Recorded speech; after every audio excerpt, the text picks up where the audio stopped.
雨が泣いている。か弱きあなたのために。花はどこまでも美しい。美しきあなたのために。太陽の色なき色は儚きあなたのために。僕は走る。雨音が近づき、ひっそりと僕は走る。禁断の花びらに触れ、全力で僕は走る。太陽が僕を追う。儚く僕は走る。あなたのために。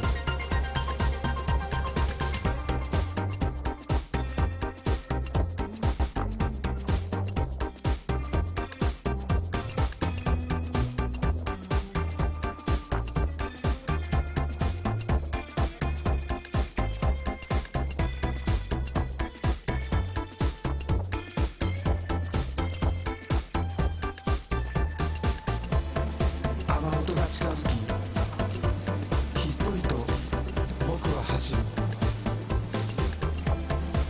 禁断の花びらに触れ、全力で僕は走る。太陽が僕を追う。儚く僕は走る。あなたのために。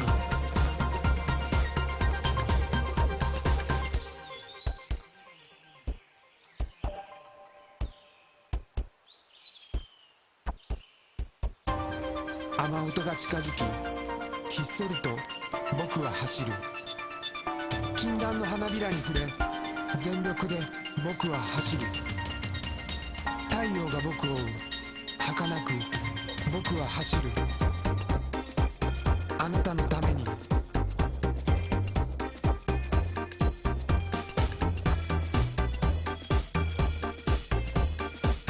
儚きあなたのために。僕は走る。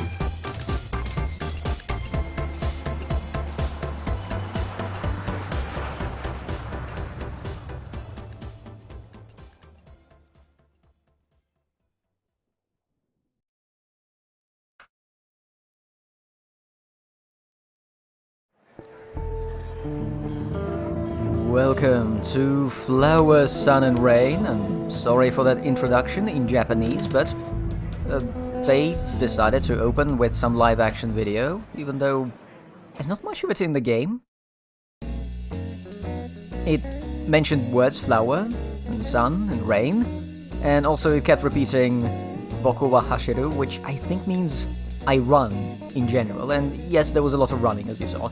Right, so we're playing this on an emulator, and I'm upscaling the 3D models, the 3D graphics, without upscaling the textures, because if I do that, they look like shit, so we'll get pixelated textures, hopefully decent-looking 3D graphics, with mild occasional slowdown.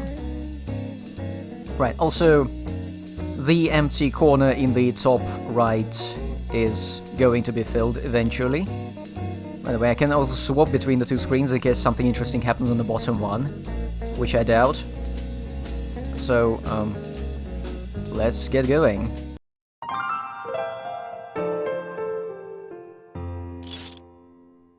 Alright, we can start our game.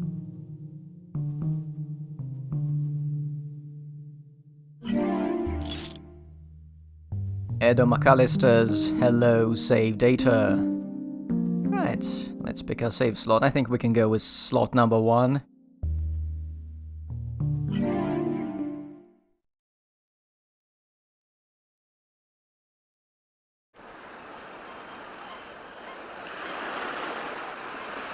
The map at the bottom does show us the general location on the island.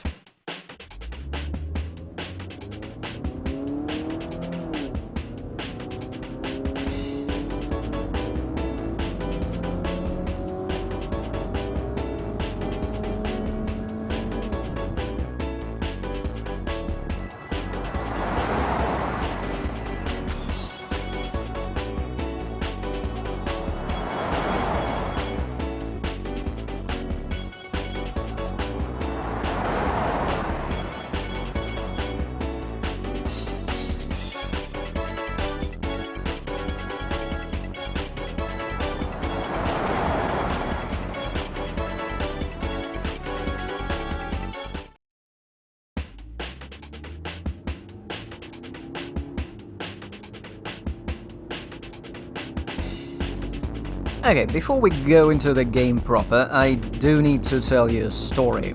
Something about the Japanese video game industry that explains some of the more peculiar bits of this game. I think at least it does. So, late in 1982, Namco released Xevious, a vertically scrolling shooter, one of the first vertical shooters, and it was designed by a guy named Masanobu Endo. And at that point, scrolling shooters were still new. They had only started to get big after Scramble by Konami early in 81, but there were already plenty of them. There was even an isometric one, Zaxxon. And they did have some standards, like you were supposed to have a gun and bombs to attack ground targets. The problem, of course, with Xevious, you have a top-down scrolling, and you have a top-down view, scrolling upwards. Wait, no, it's scrolling downwards, you're flying upwards. Yeah, so you have a top-down view. You cannot see the trajectory of your bombs. You cannot eyeball where they're going to land. So, to give the player an idea where they're going to hit something, Masanobu Endo put a targeting reticle in front of your jet. That's great, but to give the player even better indication whether they are going to hit with a fired a bomb right now, they made the reticle flash when it was over a target. And then Masanobu Endo just looked at this and he had this funny idea. To put into the game targets where the reticle would flash over nothing, just absolutely nothing. But if you bomb that place, if you notice that, if you bomb that place, you would uncover an underground facility, and you could bomb it again and you get lots of extra points, which is awesome, right? Now, the management was not impressed because no one was doing it like that back then. An invisible target for extra reward, what the hell is this? But Endo bullshitted his way through the meeting. He told the management it was just a glitch will fix that. He did not fix that. So the game was released, as is, and in 83 players started sinking their teeth into it. They liked it, because Xevious had a few interesting things, like, for example, something what today would be called an AI director, an adjustable difficulty level, when if you took down some targets, they would be replaced by stronger enemies of the same type. So completely defenseless ground structures would get guns, and then more guns, and then a shit ton of guns, and that would of course make the game gradually more difficult, yes, and also responding to your particular playstyle. And then players discovered something. They discovered that if you played Xevious for past 15 minutes, then you would soon hit a point where your score stopped increasing. Because the programmers at Namco, they didn't want to have an overflow in their program, so they put a stopper there, and, they weren't expecting anyone to get 10 million points. You had to play for 15 minutes. What the hell? The average, the average playtime per credit by design at that point in time was 90 seconds in the arcades, so 15 minutes was bananas. And that's, players realized that the high score tables were pointless, because if you were good at Xevious, you were just good at Xevious, you all had the same score. But they came up with something. They came up with timing how long it took you to get to this counter stop. And obviously, to get those points faster, you had to know where all the secrets were.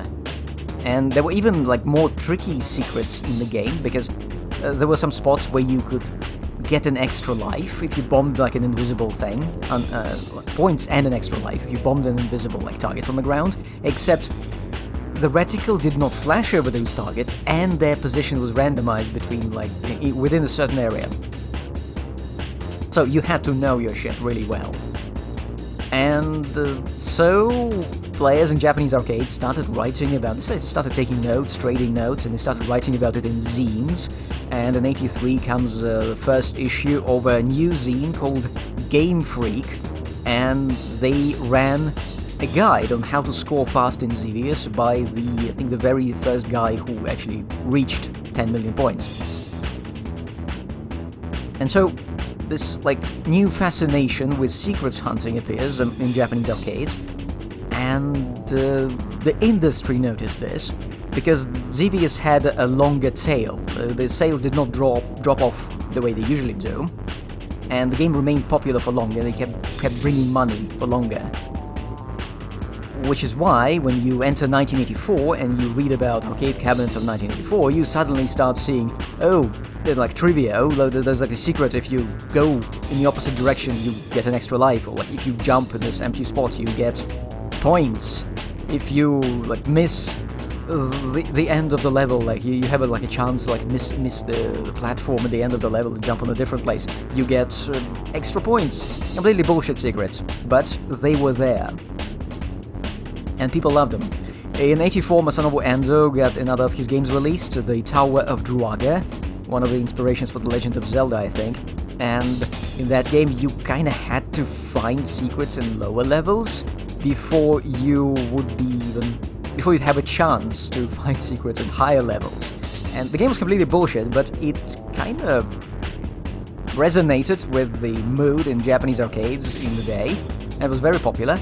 Of course, in America, where nobody realized that, games have secrets now, in America, Tower of Druaga failed instantly. It's like a terrible game. It has a reputation for being a terrible game in the West. So it wasn't yet, like, secrets were not yet like a mass worldwide fad. It was just in Japan happening just in Japan. But, of course, late in 85, Nintendo releases Super Mario Bros. And it has lots of secrets, but Shigeru Miyamoto is not an asshole because he puts secrets kind of as side bonuses. They just make exploring levels more fun, but they are not like the point of the game without which you won't be able to survive. And parallel to the launch of Super Mario Bros., of course, we get a Family Computer magazine, or official console magazine for the system, which has a separate section for secrets.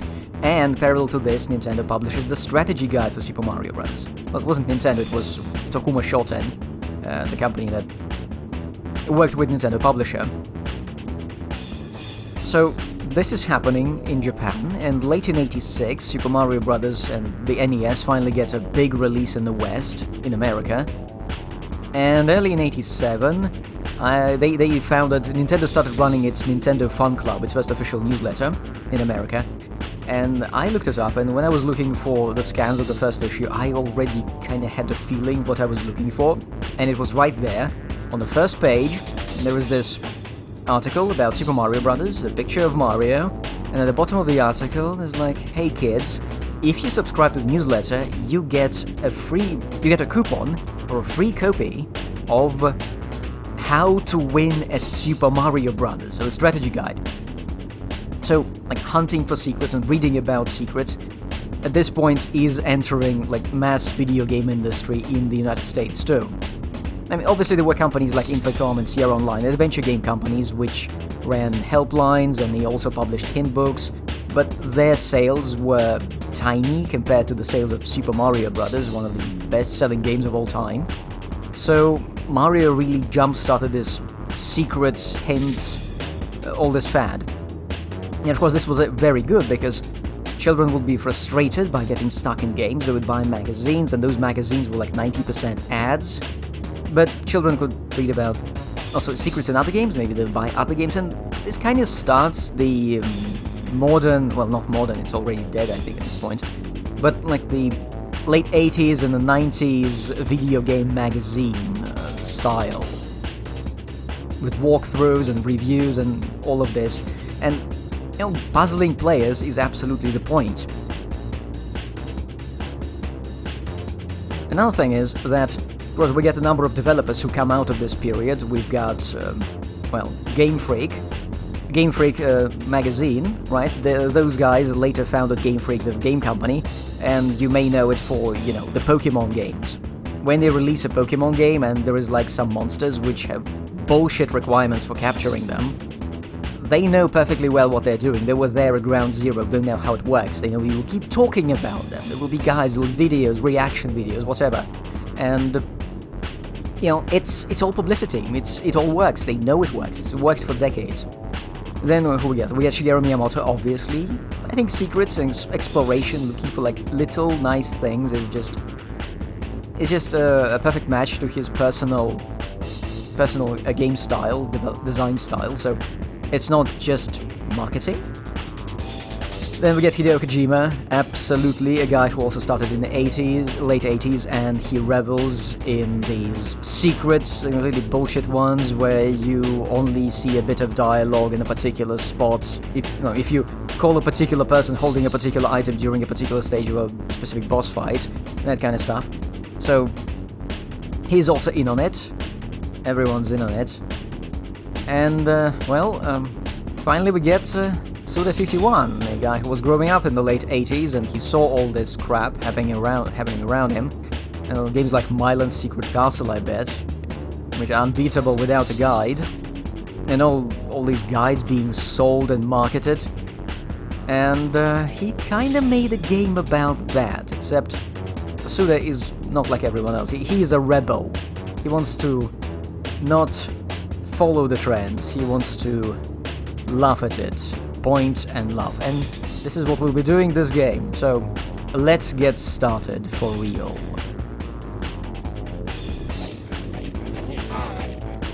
Well, one of us will make this quick. Good. Hello, Sumio. Not Kodai, just Mondo.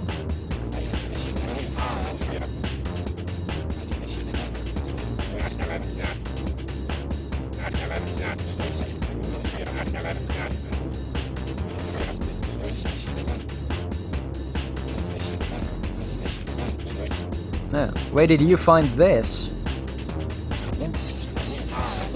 Only true connoisseurs can appreciate this. You named it too. I'm sure you are.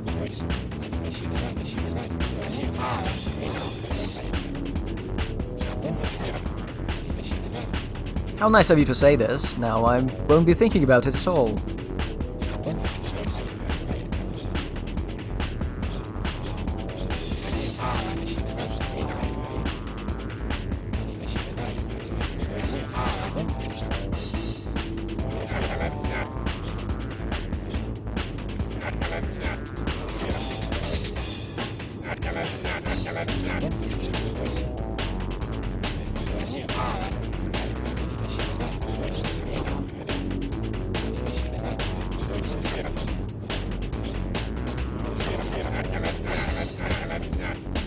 Finally!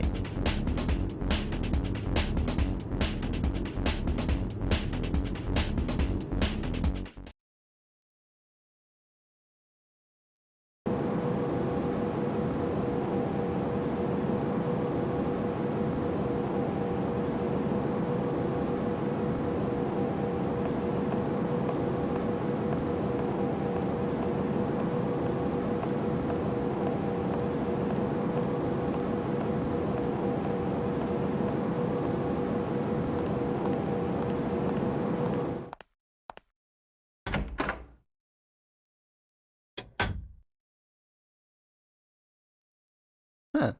Someone is desperate for a cam.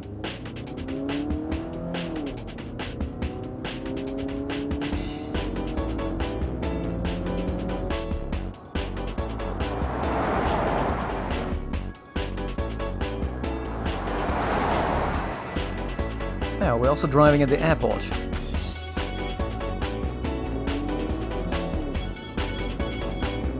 He's going by the map, it looks like an airport.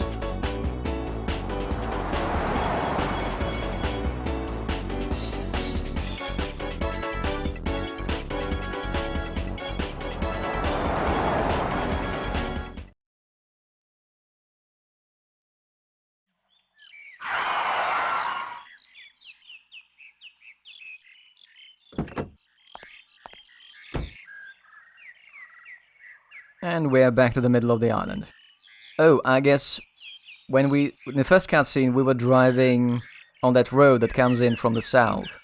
Then there was the airport, and then we're here in the middle.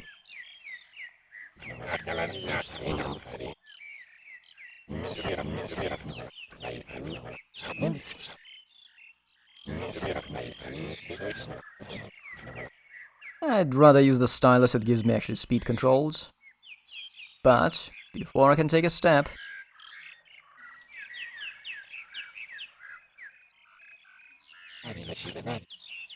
Huh? Indeed.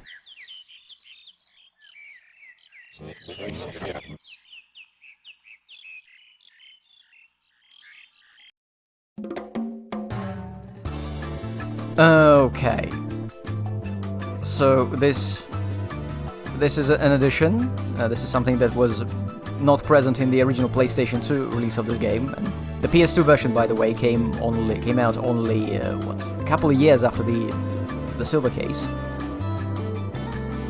This is a bonus, bit of bonus content. See, we've got some kind of numerical passcodes for lost and found items. Go to the next page. So if you enter the correct code. Yeah, so the idea is that the owner of this resort, when he finds lost and found lost items, he leaves a container with the claim ticket in its place. And if you can guess the code which, as it says, I think somewhere here. Right, we'll see the list. He mentions on the first page that yes, the passcode is a code chosen by you upon checking in, so this is on this part. So, if we can guess the code, we can get the item, eventually. Because we only get a claim ticket.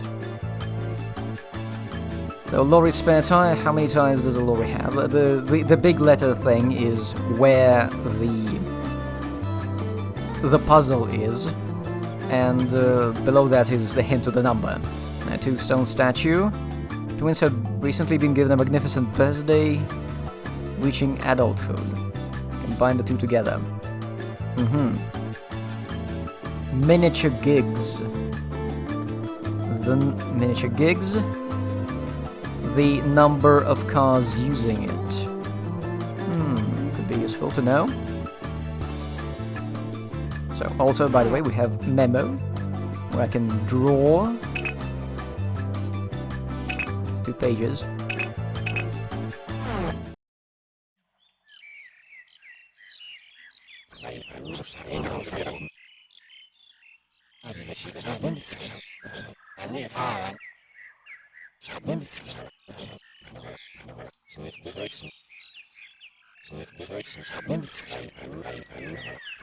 No, it doesn't have anything to do with the current assignment. And yeah, they pointed out that this is just bonus content, it doesn't have any effect on the plot. Specifically added for the DS version.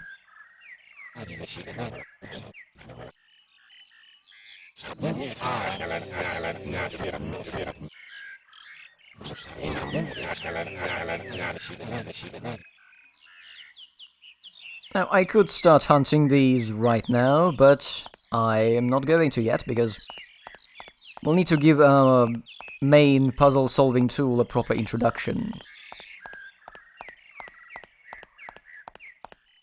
Now, you see that number in the bottom screen? This number is going up in the top left corner. That's our step counter, and it's... Wait, I'm going in the wrong direction. The step counter is actually a way to unlock things. Unfortunately, the most useful unlock, the increased walking speed, it makes you just... it speeds up the animation. It's not like actual faster running, it's just speed up. Anyway, that unlock requires multiple playthroughs to get. And that's playing with farming for extra steps, by taking the longest possible route everywhere. Anyway, we've got a guy standing there. Who could that be? Let's... okay. We're in the proper screen configuration. Let's talk to this man.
Did he just say Jack into me?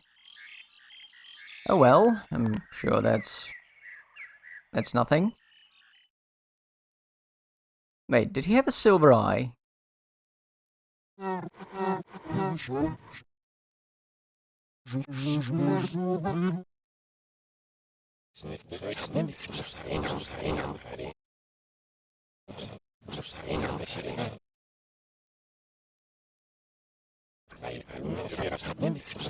Yes. What is this?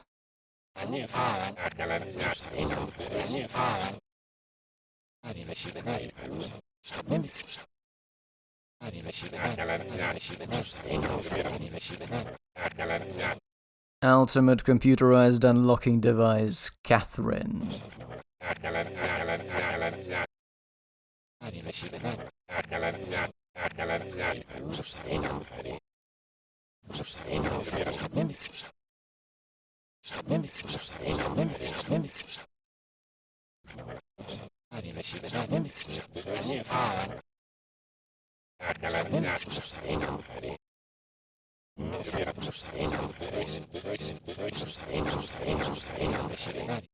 Alright, so Catherine unlocks anything except we need to figure out the code.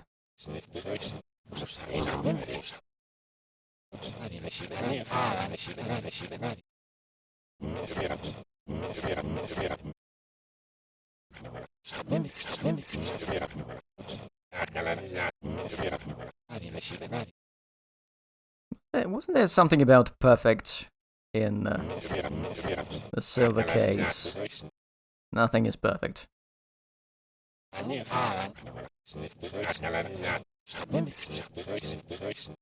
Is that the only reason?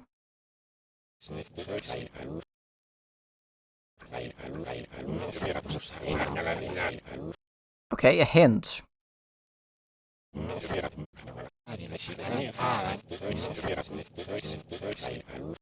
Page 15 of the game manual? Wait, do we get manual copy protection?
Okay, the introduction is over. We've got our Catherine. Let's jack in. Nope. Nope. This is how these puzzles work, yes. Okay, we got it. Right, so what was the hint we got? We got our dial. What was the hint? Oh yes, Sumio's birthday. Look, page 15 of the manual. Well, page 15 of the manual would tell you are Sumio Mondo. So, you just type in your birthday. But I know that this birthday is actually going to be used in another puzzle, and I think I need to remember it. So let's simplify things for us by typing in 0, 1, 0, 1. Final answer. No. Final answer.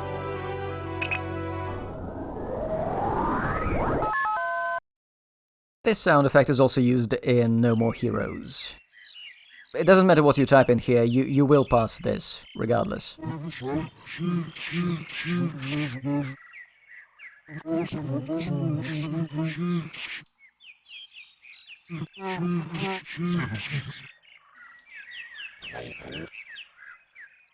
Yes, it's called Lost Pass. Can't you see the map in the bottom screen?